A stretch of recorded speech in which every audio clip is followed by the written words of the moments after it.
All right, Mr. Big Chest, here we go. Let's get it. I got one question. Who's Mr. Big Chest? You're looking at him They're right moving now. right now, aren't they? I remember my dad used to do that in the locker room back in the day. They make the chest jump and smoke cigars, so. And I've been working out a lot lately, so why not call myself Mr. Big Chest? All right, well, man, today was awesome in Liberty City. What is that like for you, man, to go back there like that, see old neighbors, old friends? Well, it's always humbling when you could go back and reflect and look at it with a better perspective. You know, growing up in those situations, in those old areas as a kid, you know, I never knew what the outlook was at the time in regards to the environment and the atmosphere that I was in.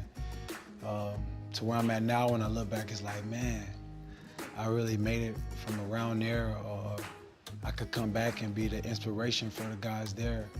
See, it was so humbling and gratifying for me, because, you know, I give the ones where I'm from hope, seeing what I'm doing, to inspire others. So to know that I persevered and came from that, and to be in this situation now, it just, you know, I know God's had a plan for my life and doing the right thing. What I liked about going back there was, like, it feels like, you know, you go back somewhere like that, it feels like everything just sort of like slows down, right? Like everything just feels like, I don't know, you just felt very comfortable all day. Yeah.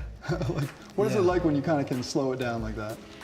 Well, that's what life's about, you know, just be able to just be at peace and know who you are and where you come from and what you stand for. And when I go to those places over there, it just give me that motivation and that encouragement to just know, like, man, everything all right, man. I come from nothing. And I come from where the areas where guys get killed, the drug dealers go to jail. It's like, that's the thing. But, you know, that wasn't my thing. And I took another approach and a smarter way about it to be the difference. And, you know, seeing my dad beat the odds coming from that same situation, just, you know, I just know that I'm destined for something positive. All right, we talked a lot about this today, but what was your childhood like? Well, you know, it's in Liberty City, you know, a kid bouncing around a lot, grandma's house, mama's house, you know, growing up playing football in the street, you know, tackle in the grass.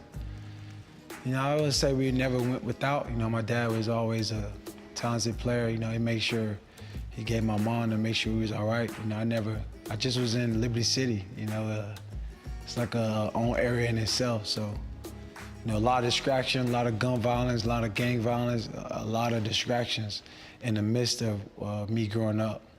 But I had a great enough support system and a great enough people around to lead me the right way. You know, people that you met today, guys from the block that knew at a young age, you know, what was important to me, playing football, you know, guy who knew my mom, you know, my uncle, you know, you see my dad, and people who, you know, when I growed up, who have involvement with me, who encouraged me, you know, not be of the environment that I was from, you know, to be above it and to show, you know, not only kids and my kids, but other kids coming from those areas that, you know, no matter where you're from, that don't mean you can't go out and be what you want to be or do what you want to do.